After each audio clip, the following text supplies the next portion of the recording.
right, everybody, welcome to the Weekend Interview Show. I got G. Edward Griffin on the phone, and he's going to be giving a speech during the Weekend Interview Show later on, so decided I'd come on in early and get in my interview with G. Edward Griffin. Now, the reason he's in town is because last night he gave a great speech about Freedom Force International to the Libertarian Party Distinguished Speaker Series, which went great. After giving away all my copies of Jekyll Island, I finally got a new one, and this time it's autographed, so I'll have to hang tight to this one. But anyway, I ought to let you know, in case you don't know who G. Edward Griffin is, he's been fighting for, I should say, freedom against the forces of collectivism and statism and globalism for decades, y'all, since the 60s. And he's the author of The Great Prison Break, The Open Gates of Troy, Moles in High Places, Nowhere to Run, A Grand Design, The Capitalist Conspiracy, The Fearful Master, World Without Cancer, and the topic of today's show, The Creature from Jekyll Island, a second look at the Federal Reserve. And I should mention that Mr. Griffin is right now hard at work on the Freedom Manifesto, which hopefully will be done shortly. I can't wait to read it myself. And he's also the creator of Freedom Force International. So welcome back to the show, Mr. Griffin. Well, thanks, Scott. It's nice to be here. Okay, now, I was just flipping through my new copy of The Creature from Jekyll Island last night, and I found this part, which I'm hoping to flip right to the page now, but it doesn't look like it's going to work. But you talked in here about how, the official college textbook reason for the creation of the Federal Reserve was because of all the panics in the early 1900s, really the first decade of the 20th century, and that they created the Federal Reserve System in order to smooth out the boom and bust cycles, in order to prevent these panics from happening. And then you go on to list all the panics since the Federal Reserve was created. And I suppose you call into question not just whether the Federal Reserve does a good job, but whether actually that's even the job it's supposed to be doing. Is that right?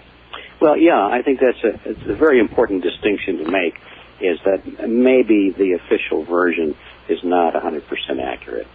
As you just stated, that the textbook answer to the question of what is the purpose of the Federal Reserve System is that it's supposed to protect the public against a chaotic banking system and to smooth out the economy and to benefit everyone. And that's, why we accepted the Federal Reserve Act in the first place. And it's pretty much how people think of the Federal Reserve System today. And if the purpose of the Fed is to smooth out the economy and to protect our purchasing power, if you then look at the history of our economy since the Federal Reserve was created in 1913, and look at all the disasters we've had and the continuing disaster, inflation, for example, has eaten away about 98% of the purchasing power of the dollar, to say nothing of all of the booms and busts and all the chaotic swings in the economy since then. You have to say that if that's the purpose of the Federal Reserve, it gets a failing grade on its report card. It hasn't done very well. But if you realize that there might be another purpose for the Federal Reserve System, then you might take another look at it. And one of the points I was trying to make there in that part of the book is that indeed there are other purposes. In fact, the purpose that we've been told was not the main one at all. When you go back to the meeting on Jekyll Island, which is where the Federal Reserve System was created, and you consider the list of characters, the cast of characters that was at that meeting, and the large banks which they represented, and you look at what their motives were at that time, and you don't even have to wonder, because they gave speeches on it before banking associations, and they gave interviews to newspaper reporters. Their biographers have told us a lot about what their concerns were in those days, and you can piece it together. You don't have to wonder. It's all there in the historical record. You realize that there were some very practical objectives of the Federal Reserve System which didn't have much to do with the public interest at all.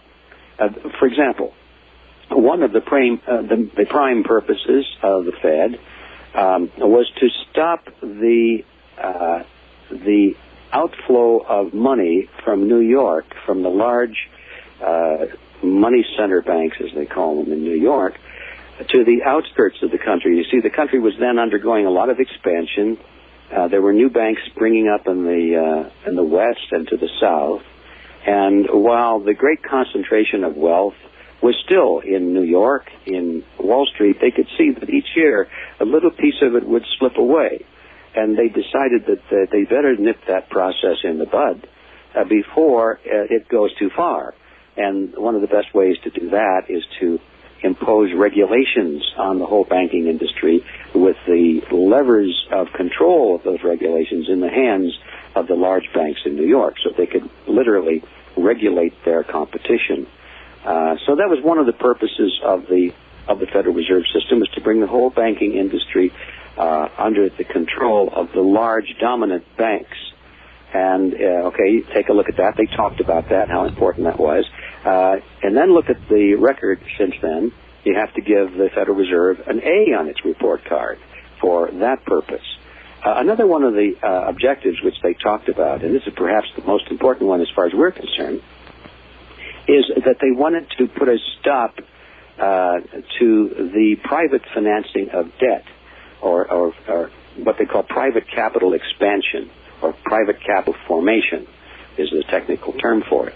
And what that really means is that there was a trend in those days at the turn of the century for individuals and corporations to save their money and then use their own money for expansion. They would use their own money. Corporations would use their own funding for R&D and building new buildings and all that kind of thing, taking on new inventories, because the cost of borrowing money was pretty high. So they found it was better to their profit line to hold back a little bit of money each quarter from the dividends that they normally would pay to their stockholders, put that money into a sinking fund, and then when it accumulated to a certain level, they would use their own money to expand their operations instead of going to the bank and borrowing money. Well, the banks looked at that trend with great alarm. They said, this is not the way we want it. We want them to come to us, borrow the money from us, so that we can make a profit on the loans. And that's logical. You would assume that they would want to do that. But the problem was that they couldn't compete. They had to charge too much interest on their loans, and therefore their loans weren't that attractive. So their cry at that time was to create what they called a flexible currency. That is a code word, meaning they wanted a system of money that could be created out of nothing, that was no longer backed by gold or silver and therefore limited in its demand, or rather limited in its supply. So they could literally create it out of nothing and do it legally. And that would allow them to expand the money supply at will, and that's what they meant by a flexible money supply. Well, the trick is not too hard to understand.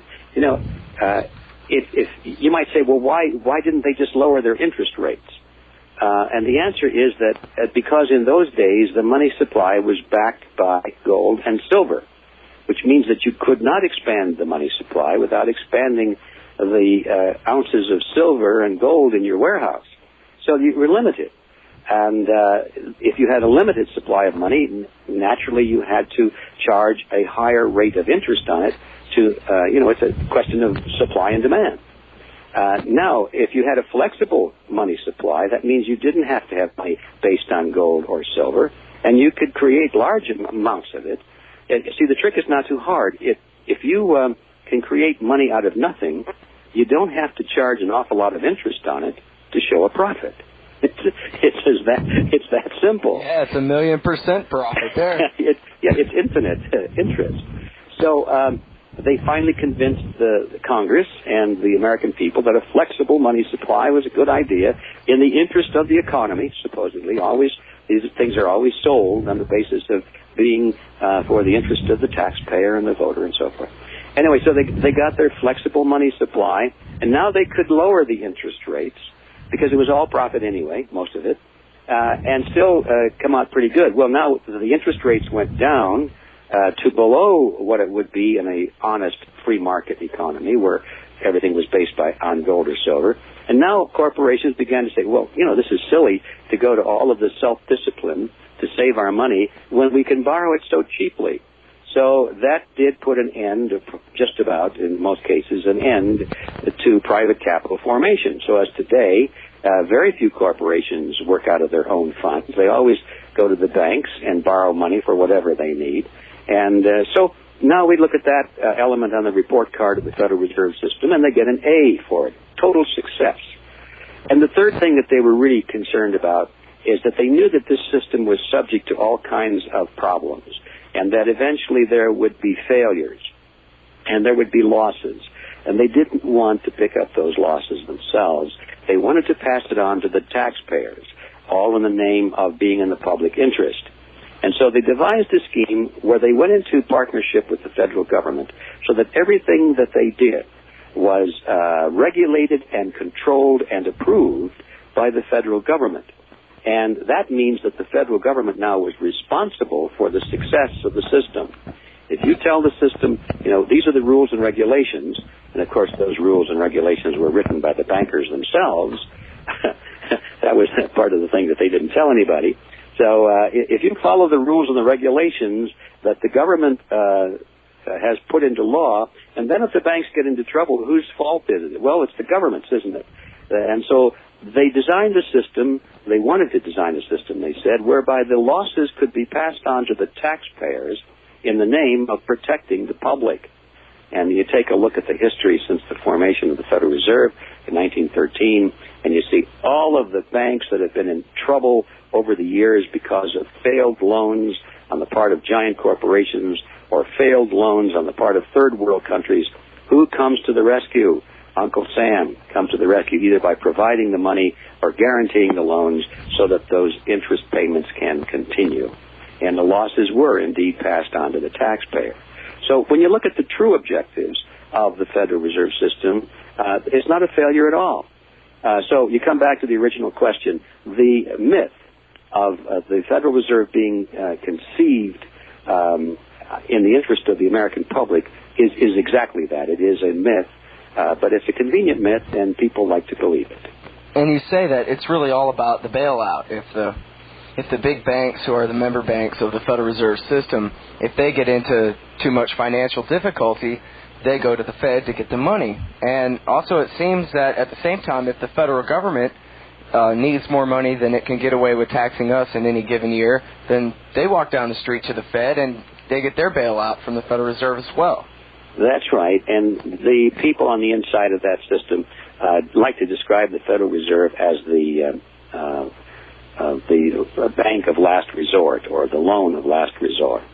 That means when everything else fails and the free enterprise market is about to operate and get rid of the weak sisters and those who have operated fraudulently, just before that happens, and then the Federal Reserve comes in and provides the money to bail them out and perpetuate the system. Well, so what's really so wrong about creating all this money? I mean, the idea that, bankers are collecting interest on money that they create out of nothing, I mean, that has its own kind of moral problems. But if the government can just create money for free, then why does that matter to the regular people out here? Well, unfortunately, I should say very few people think that it does matter. They think, oh, well, that's the way they do things, and I don't care as long as my refrigerator is well stocked and television programs are good. But it does matter to everyone whether they realize it or not, because the process winds up stealing their wealth from them. I don't care how large or how little the income is for an individual. Everyone has a certain degree of wealth. And it's that wealth meaning is defined in this case as the amount of money we have to do the things that we want to do, not just bare survival. Everything above and beyond that level of bare survival, it can be classified as wealth. Some people have more of it than others, but it doesn't make any difference. We all have some of it. At least we used to have more of it than we do now. But nevertheless, the amount of wealth that we have to do the things that we want to do, to be independent and to live our own lives, that is being eroded. No, that's the wrong word. It is being stolen from us. We don't even know it. It's being taxed away through the process of inflation. Now, inflation is a tax. And many people don't think of it as that. They just think that, well, our purchasing power has gone away. We used to be able to buy a car for $500. And now, well, $50,000, $30,000 for a car. We have to, what happened to those dollars? If we'd had a dollar that we put under the mattress back in 1913, when the Federal Reserve System was created, and pulled it out now, it wouldn't buy very much, A dollar in those days would have bought an awful lot, but today it barely gets us on the subway, So that's where it concerns, or should concern people, is that their wealth is being gradually and silently taken from them through this process of inflation. And inflation results from creating money at an ever-increasing rate and flooding it into the economy at a rate which is greater than the expansion of goods and services. Now, if money were put into circulation at the same rate that the population increased and at the same rate that productivity increased, then purchasing power would remain constant. But it doesn't. When money can be created out of nothing by people, you know what they do? They create money out of nothing. And the temptation to produce more and more and more of it is overpowering, because to those who have that power, it's very beneficial to them. They're at the seat of power. They've got their hands on the lever of wealth, and they can determine what the value of a dollar is, and they can predict what's going to happen to the economy because they make it happen. So it's very heady wine to be in a position of power like that. And historically, whenever a government has had that power, they have always abused it, because that's human nature. Once the money supply is separated from something of tangible value, like gold or silver, it could be anything, but that's what traditionally it always has evolved into by trial and error and choice. Once the money is separated from something of tangible value, which takes human effort to produce, then the brakes are off, and the politicians and the bankers have free rein to create as much of it as they wish. All they have to do is just justify it in some kind of a way. Say, well, this is necessary for the expansion of the economy, or this is necessary to fight a war on terrorism, or this is necessary to create full employment, or whatever they say. They just have to come up with a phrase or two to justify it, and they will expand the money supply at a rate faster than the expansion of goods and services, and that results in the value of those dollars becoming less and less and less with the passage of time. And we wind up with the loss of purchasing power, and we're being pushed down and down by it. Well, if we had a silver standard, for example, and goods and services and population were expanding, then wouldn't the prices go up? Wouldn't we have the opposite problem of deflation? Well, I don't know that... go down is what I meant to say. I'm sorry. Yeah, well, I don't know that that's a problem. Wouldn't it be wonderful if we had saved $100 and we find out 10 years from now that $100 buys more than it did today as a result of increased productivity, increased technology, the ability to produce things cheaper than ever before? As it is today, that process is going on through improved technology, but the only sector of the economy where it really shows through is in high technology items. Now, without inflation, the lowering of prices of computers, for example, would be even greater than it is today because of the improved technology. But what's happening is that inflation is pushing the prices up on everything, but productivity in technology items is so great that it's overcoming that, and we feel a net lowering of prices in technological-based products. But without inflation, that would be even greater. And, of course, in everything else outside of the technological products, the price is going up as a result of inflation. So I think it'd be a good thing.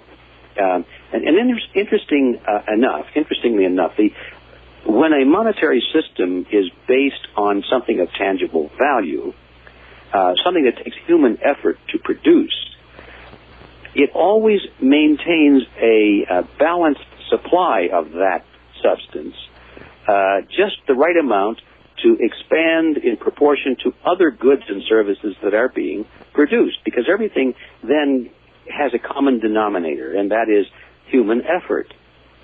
For example, supposing it took 1 hour.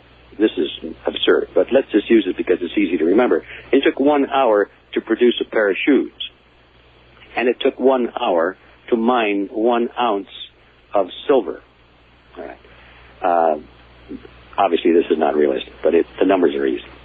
Well, then it wouldn't make much difference whether you were a miner mining silver or a shoemaker making shoes. It would still take 1 hour of time to produce either one. So you could do either one.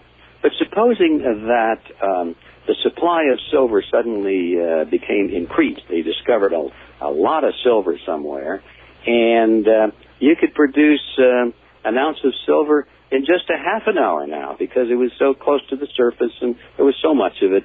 And now you could produce an ounce of silver with 30 minutes work. It still takes an hour to produce a pair of shoes. Well, what would happen if the shoes cost 1 ounce of silver? A lot of those shoemakers would the price of silver would go down because there was so much of it, but the price of shoes would stay up. So what would happen is that I think I'm getting my analogy all mixed up here, but people would move to the point where they could make the most money. All right, so I had it right the first time. The shoemaker would quit making shoes. He'd go over and start mining silver, because the silver was so easy to mine. He could get $1 worth for half an hour's work instead of an hour's work. So all of a sudden, the silver supply would start to increase, and there would be more silver in circulation than shoes, because some people quit making shoes and the silver was so easy to produce. Well, if the silver supply increased, and that was the money, then what would happen is that the price of shoes would go up because the value of the silver would go down. The first thing you know, it would seek a new balance. And then there'd no longer be an advantage to mining silver, and some of those guys would go back to making shoes. Well, I don't think I explained that really well, but I think if you realize that people will always move to an occupation where they get the most bang for the buck, so to speak, they get the most money for their human effort. This is a supply and demand issue. When money is based on that kind of concept, the amount of precious metals behind a money system, whether it's gold or silver, will automatically expand or contract depending upon its relative supply to all of the other goods and services in the economy. And therefore, the price ratio will remain very constant. And the best evidence of that is to take a look at what it cost in ancient Rome to buy a nice toga, a handcrafted belt, and a pair of sandals. In those days, it took approximately a 1 ounce 1 ounce gold coin. I think they call them real dats. And you could buy a toga, handcrafted belt, and a pair of sandals for 1 ounce of gold. Well, today, thousands of years later, if you walked into a men's store with the equivalent cash value of 1 ounce of gold, you would be able to buy a nice suit, a handcrafted belt, and a pair of shoes.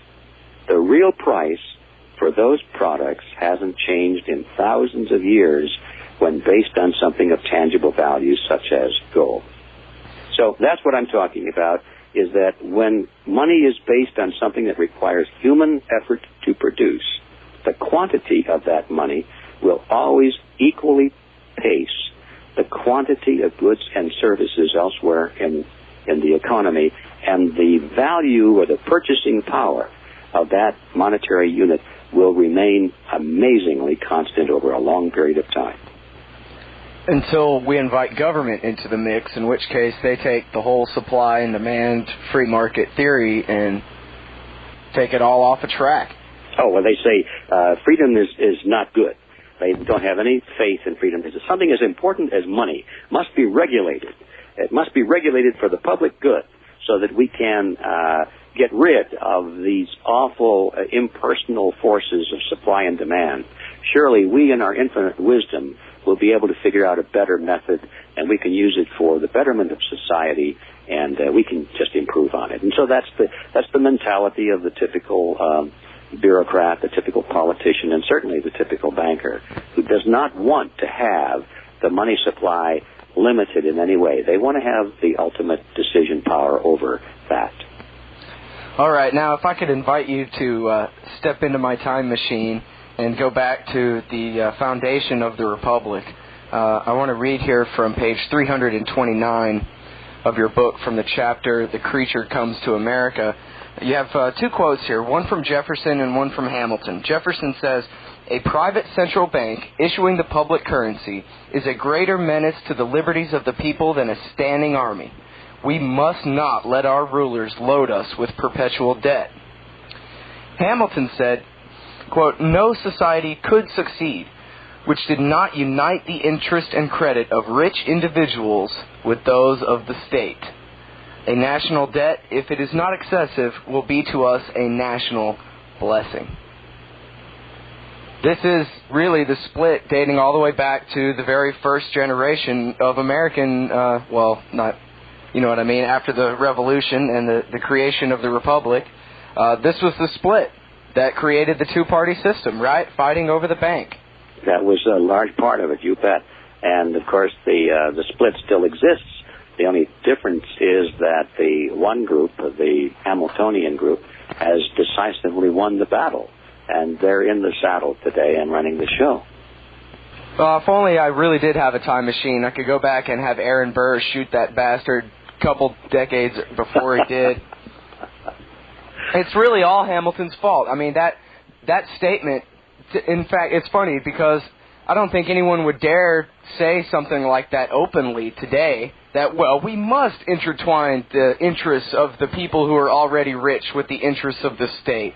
I mean, what? Is this guy a Nazi or what? Well, they wouldn't say it openly. They'd know that would be bad PR, but they think it. You can be certain that the Rockefellers and the Bushes and the Clintons and others think that, and they know it. They know that that's where their political futures and their economic futures are, but they're too smart to say it quite as bluntly as that. Now, you see, when Hamilton was writing, not everybody was literate, and about the only people who were reading what Hamilton was writing were those who were either part of the upper class and the wealthy class or very close to it. So it wasn't considered to be offensive. It was just, they thought, well, this is just reality. Let's face it, we're the ones with the education, we're the ones with the culture, we're the ones with the wisdom, and, you know, someone has to run society, and it's our responsibility.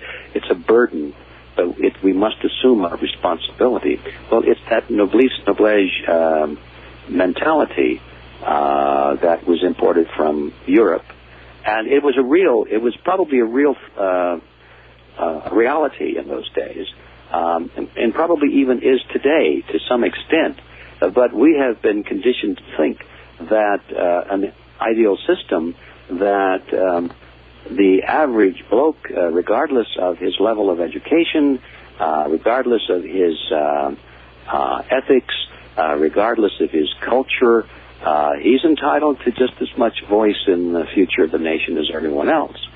And so that's not the way it works, by the way, but that's the myth, and that's what people, they think it works that way. But those who are really in the top echelons of our government and our media and our institutions, they know it doesn't work that way, but they certainly wouldn't be foolish enough to go out and advocate it, the status quo, in quite that blunt a term as Hamilton did.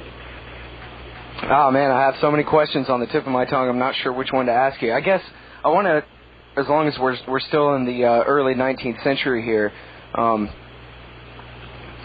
ask you about, has there ever even really been a time in America since the Constitution was ratified that we actually had a free market? Was there always this sort of national level intervention in the marketplace on behalf of the rich?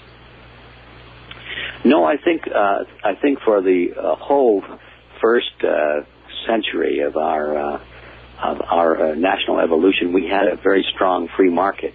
But now, the question is, was it 100% free? No. I don't think it's ever been 100% free. But it was very close to it in the beginning, especially with the thinking of people like Jefferson and Washington and others who were, definitely not the centrists at all. We had a lot of freedom, and the free market definitely was. I think that's what made America move ahead of the world in such a short time. It was a great burst of human energy that was released by not having government regulations and controls on everybody's transactions, and not having government intervening in our private lives. Each man free to do what best he could for himself and his family, and all of that. The free market, the competitive spirit, it just pushed America so far ahead. It was like a rocket ship. We were so far ahead of the rest of the world in consumer goods anyway, in standard of living. Now, some people would say that, that's not the end of it, and I agree with that. But at least we became the envy of the world, and millions of people wanted to get out of the old system and get over here so they could participate in it without realizing what it was that was creating all that. They came over here, and then they wanted to bring the ways of the old world over here, not realizing that they were going to destroy the goose that was laying the golden egg. But anyway, I think the free market did exist in the United States, and it was up until about the turn of the century that was true. And then finally, at the turn of the century, we had the giant industrialists like J.P. Morgan. He was more of a banker, but John D. Rockefeller and those, the oil magnates and the railroad magnates and all of those great big industrial empires began to reach the top, the pinnacle of their particular industry, and they had pretty well beaten out their competition, and now they didn't want competition anymore. The free enterprise competitive system was okay while they were scrambling to the top, but now that they were at the top, they changed their mind. They said competition is no longer what they wanted, and John D. Rockefeller was quoted in all of his biographies as saying competition is a sin. And so from that point forward in American history, there was a great drive that continues today to eliminate competition and to bring it all under regulatory control of the government. And, of course, hidden behind that move is the fact that the great industrial and commercial and banking empires are actually determining what those governmental rules and regulations are going to be. So it looks as though the government is regulating industry, but in reality, because of the tremendous influence that industry has over the government, industry itself is determining its own rules and regulations. And so what happens is that they're forming giant cartels right under our noses, and they're taking the cartel agreement and passing it into law, selling it to the American people as though this is somehow a measure to protect the interests of the voters against those big, bad, giant corporations. But in reality, they're the rules and regulations that the corporations themselves have drafted up to regulate their own industry and to prevent competition, so that those at the head of those industries can remain there without having to worry about newcomers on the block. That's the reality of today. And that was all starting in about 1900. And certainly that's what happened with the banking industry. We're back now to the Federal Reserve System, which when you look at it, you realize it's not a government agency at all. It's not really a private corporation. It's a hybrid between the two. What it really is a cartel. The Federal Reserve System is a banking cartel. And it's not any different in purpose than the banana cartel or the oil cartel or the sugar cartel. This just happens to be a banking cartel. And it's dominated by the large players in the banking industry. They've written their own rules and regulations, and it's primarily to keep the competition under control. And they have brought the government into it as a partner to take the cartel agreement and give it the status of law, so that now the cartel doesn't even have to enforce their own agreement. They can rely on government to use the police power of the state to regulate and enforce the cartel agreements.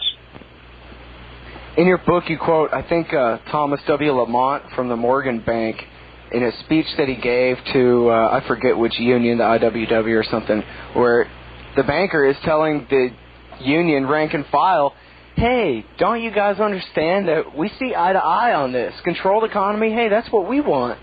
Why are we fighting? And I just think that's interesting that, you know, the left wing in America always sees big business as the enemy, but really, big business and the left, especially the revolutionary socialist left, they have quite a bit in common. And whether the left realizes that or not, the bankers seem to. Well, yeah, the bankers are not fooled by this at all. And I would say that a lot of the people that you say on the left, that's a term I don't like because it doesn't really describe it, but most people have a general idea that means a group of people who are calling for government control and regulation, supposedly in the name of protecting the public. If that's the group we're talking about, then there's very little difference between them and the giant corporations. You're absolutely right. Let's talk about the welfare and the warfare state as it's evolved since 1913. If my recollection serves me correct, the Federal Reserve Act and the income tax were passed in 1913, and they had us in a war in Europe within 4 years. Is there a connection here? Well, I think there is indirectly. The first clue is that the Federal Reserve Act and the Income Tax Act were both sponsored by and promoted by the same group, the same political groupings in Washington, and that they were primarily the big banking interests, J.P. Morgan and the Rockefellers and all the rest. That is not a coincidence. We don't know. I don't know what their long-range view was, but you can make some pretty good guesses. Why would the large financial interests of the nation be promoting an income tax? Is it because they thought that it would tax away their own wealth? Obviously not. They must have had something else in mind. And what could it have been? Well, we don't know, but let's take a look at what it turned out to be. And that is that the income tax has been a system for preserving the wealth of the great wealth holders through the tax-exempt foundations, which, by the way, was also sponsored by this same group at the same time. It was a means for those with great wealth to get their wealth away from the hands of the IRS by transferring it to tax-exempt foundations, which they indirectly could control. So the ownership of wealth is not as important as the control of wealth.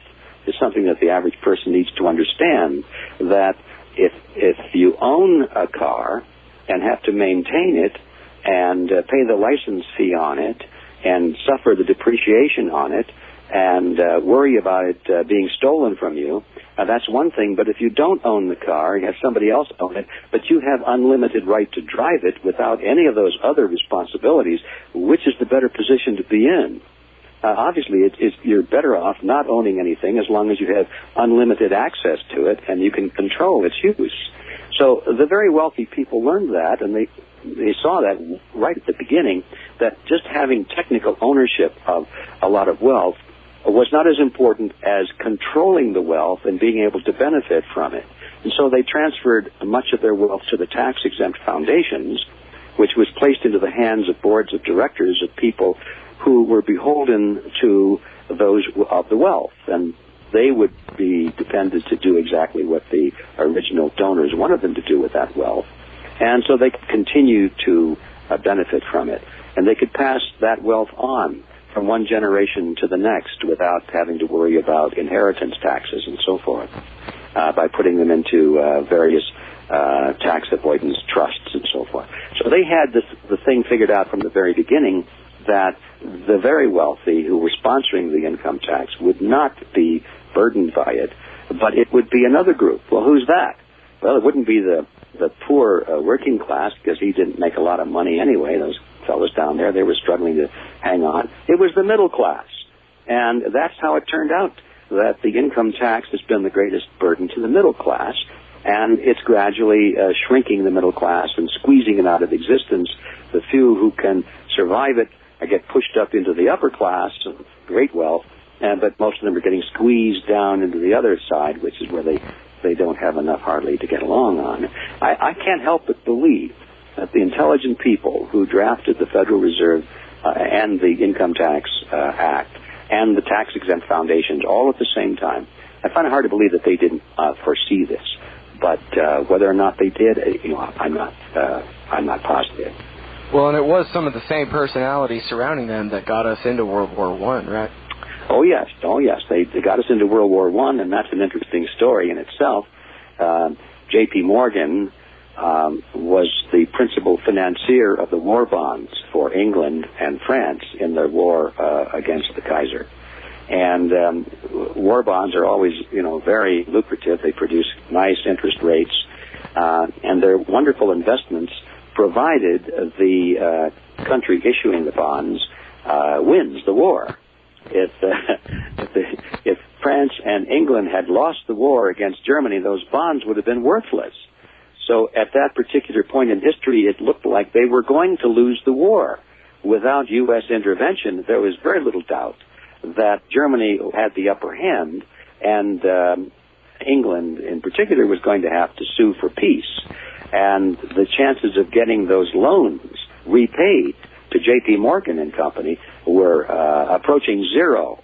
So Morgan and his political allies went to work very intensely in this country to raise the consciousness of the American people for the necessity of getting into this war in Europe to save the world for democracy, or to save democracy for the world, whatever.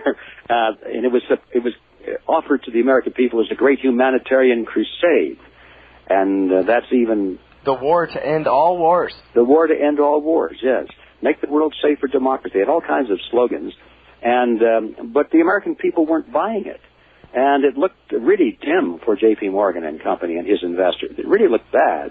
And at one point, they estimated that they only had maybe a month or two left of food before England would run out of food. And so it was really a bad situation. Well, that's when the sinking of the Lusitania came along just in time to raise the ire of the American people into thinking, oh, these Germans, they sank this passenger ship with Americans on board. How can we let a nation like that exist? We must go to war against them. What the people didn't know is that the ship was allowed to be sunk, and I say that without reservation. The German embassy, first of all, knew that the ship was loaded with ammunition being shipped over to England. That was in direct violation of American neutrality laws. We were doing that all the time, supplying Germany's enemies with munitions and war materials of all kinds. And that was in violation of our own neutrality laws. The Germans knew that, and they also knew that the ship was going to go into dangerous territory. And the day before it sailed, the German embassy tried to place an ad in I've forgotten. I think it was 20 or 25 newspapers in the United States, warning American passengers, do not board the Lusitania. It's going into a war zone, and you're in danger. Please do not get on board this ship. The U.S. State Department got wind of this and intervened and contacted every one of those newspapers and threatened them with dire consequences if they published that advertisement. And, of course, all of the newspapers pulled the ad except one, which was in Iowa, the Des Moines Register. That's the only reason we know about it today, is we have a copy of the actual ad as it appeared in Des Moines. Well, that's a long way from New York. All of the New York papers and all the East Coast newspapers were afraid by threats from the State Department. So the American passengers on board that ship had no warning. They had no idea that they were in serious trouble. Well, they got on board the ship, and of course it sailed over to Europe, and when it got into an area where it was known that German submarines had been operating, the captain was ordered to shut down one of the boilers. They had 4 boilers on the ship. It was a very fast ship. And with all 4 boilers going and all 4 propellers, that ship could outmaneuver and outrun a submarine. It was very fast and hard to hit a fast-moving target. But with 1 boiler shut down, it was running at 75% speed. Now it was an easier target. That was one thing. At the last minute, the British Admiralty called away the British destroyer, the Juno, which was assigned to escort it through this dangerous area.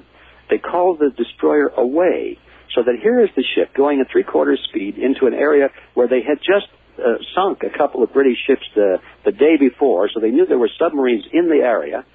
And it was, in other words, it was a sitting duck. And everybody was, I shouldn't say everybody, but the people in Washington who wanted to get America into the war, and the people in England, of course, who wanted America to come into the war for their own reasons to support them, they were just hoping that the Lusitania would get hit by a German torpedo. And, in fact, it did.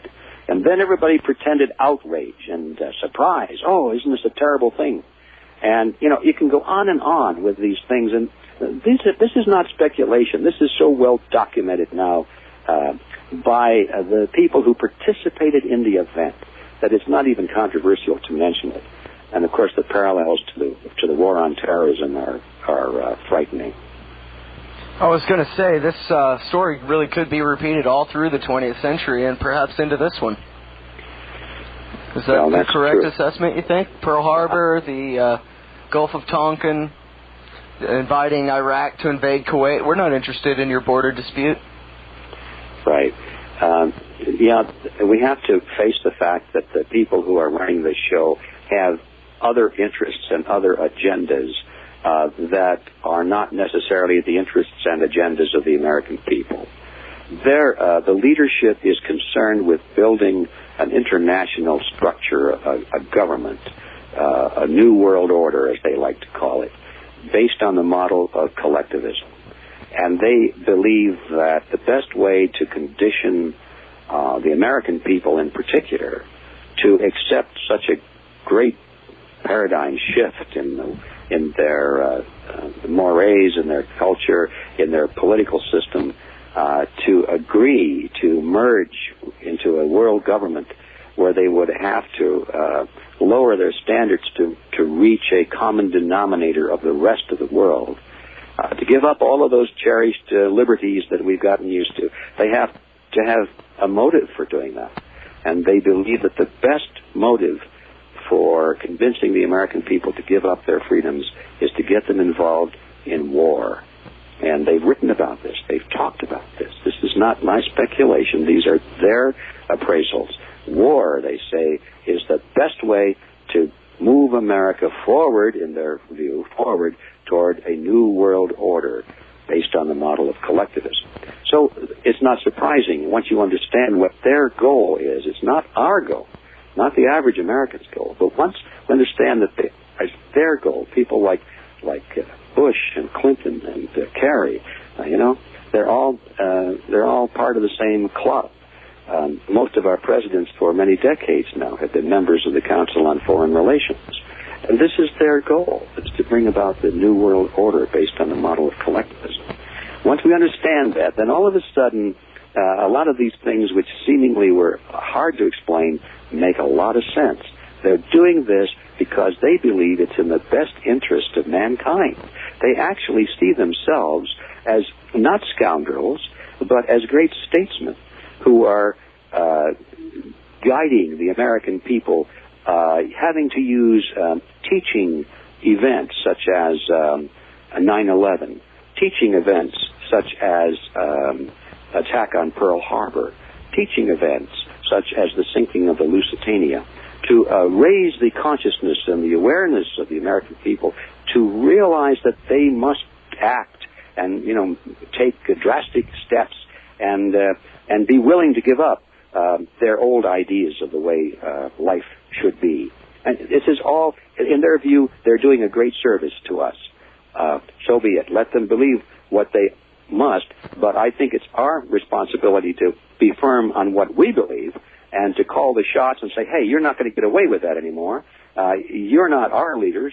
You're somebody else's leaders maybe, but not ours. So get out of office and let's replace you with somebody that represents the true feelings and the goals and aspirations of the American people. How do we do that? How do we kick these people out and replace them? Well, you don't just go in there and kick them out, do you? You've got to get control of the processes by which they get in there in the first place. And it's obvious that the first gateway into political office is through the two major political parties. And that's where the real problem lies, in that both political parties are today firmly in the hands of people who have no disagreement about the ultimate goal of the New World Order, or the model of collectivism on which that's to be based. They're in total agreement on that. They may disagree over tactics and style. They may disagree over personalities. They may fight with each other as to who will be the top dog, who will be the president, and so forth. But when it comes to long-range strategies and ultimate goals, they are in total agreement on both sides of the political spectrum, so-called political spectrum. It's not. It's a game. It's a charade. The first thing we must do to replace our leaders is to break the grip that these collectivists have over our two-party system. How do you do that? Easier said than done. That's the reason I have created Freedom Force International, because I believe the only way you can do that is to recapture control of all of the power centers of society, those groups and organizations to which people belong, the ones that have political influence, such as labor unions and political parties and church organizations and teachers associations and professional groups of all kinds. These are the power centers, as they call them, the power centers of society that actually, when you add them all up, they determine the political and social life of the country. And we have lost control of all of those, the leaderships of those organizations over the past 5 or 6 decades, because we have not assumed our responsibility to be active. We've allowed collectivists who have the plan, this New World Order plan that I'm talking about, we've allowed them to capture control of these organizations simply because we weren't interested in organizational work. Many of us who don't like what's going on in the world, we consider ourselves to be individualists. We don't like organizational work. We don't want to get involved with all of that politicking and all that gossiping and backstabbing. We sometimes look at it that way. Politics, oh man, I hate politics, you hear people say. I don't want anything to do with that. I hate politicians. And so they back away, and they leave the control of these power centers completely open to the collectivists who gravitate into it by instinct.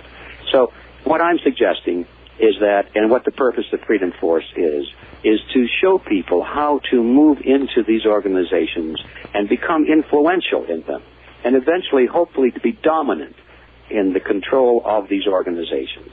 And through that process, it's going to take a little while. It's not as easy as this going to the polls and voting for the candidate of your choice, because you don't have a candidate of your choice, I'm sorry to say. You've got to get control of the mechanisms that select the candidates. And that's going to take some time. But at least it can be done. And that's the purpose of Freedom Force International, is to show people how to do that. That's funny. It kind of reminds me of H.G. Wells' book, The Open Conspiracy, Blueprint for a New World Order. And that's basically Freedom Force is the open conspiracy to stop the New World Order. That's a wonderful analogy, Scott. I hadn't thought about that. But that is exactly what Wells was trying to advocate in his book, The Open Conspiracy, is just to create a kind of, well, I think he might have called it an intelligentsia, but that happened to be the word of the century. A group of people who knew what they were doing and who were dedicated and who would move into all strata of society and through their combined efforts shift the direction of society. And that's what they did. And so it's your position that reading and writing and talking endlessly about this is not going to get it done. We have to move into the positions of power take them. That's why I thought, originally freedom force, well, I don't know, that kind of sounds like a contradiction. Force, coercion, that's the opposite of liberty, but I'm beginning to understand that what you really mean is to use force to protect freedom. That we're at that point now. We have no other options. Well, actually, the real word is power. And, of course, power has all kinds of definitions to it. But the kind of power I'm talking about is influence over the organizations that make up the political opinion of the nation, the political direction of the nation. Somebody will hold that power. It's there. Someone will hold it. And it's either us or it's the collectivists. Right now, the collectivists have almost a monopoly control over all of those power centers. And we either say, isn't that too bad? My goodness, isn't this terrible? And circulate petitions and ask our leaders to be nice. Either we take that stance and just complain about it, or we say, okay, it's time to get busy. I'm going in there and I'm going to get these people out of those positions of power. And that means, of course, that I myself and you and everybody else who wants to take on this mission has to be ready to assume the responsibilities of power. Power does have responsibilities, and it has some dangers. We have to accept them, and we have to deal with them intelligently and ethically. And there are ways to do that, and that, too, is a major focus of Freedom Force International. All right, everybody, you heard it. G. Edward Griffin. The book is The Creature from Jekyll Island. I encourage everyone, if you want to hear any more from Griffin, my archives are at philipdrew.com. That's Philip with one L and DRU. And there are 2 previous interviews with Mr. Griffin on that page. This one will be up within a couple of days. And his websites are freedom-force.org and realityzone.com. Do you have any closing comments, final words, Mr. Griffin? No, I really don't, Scott, except to say congratulations to you on the great work you're doing. And I want to encourage your listeners not to be discouraged by the seeming impossibility of the task we've undertaken. If we don't need 51% of the people to turn this around. Our enemies have captured control with 1% of the population or less. We can dethrone them with half of that. So that's the thought I would like to leave with you. Thank you very much for coming back on the show, Mr. Griffin. Thank you.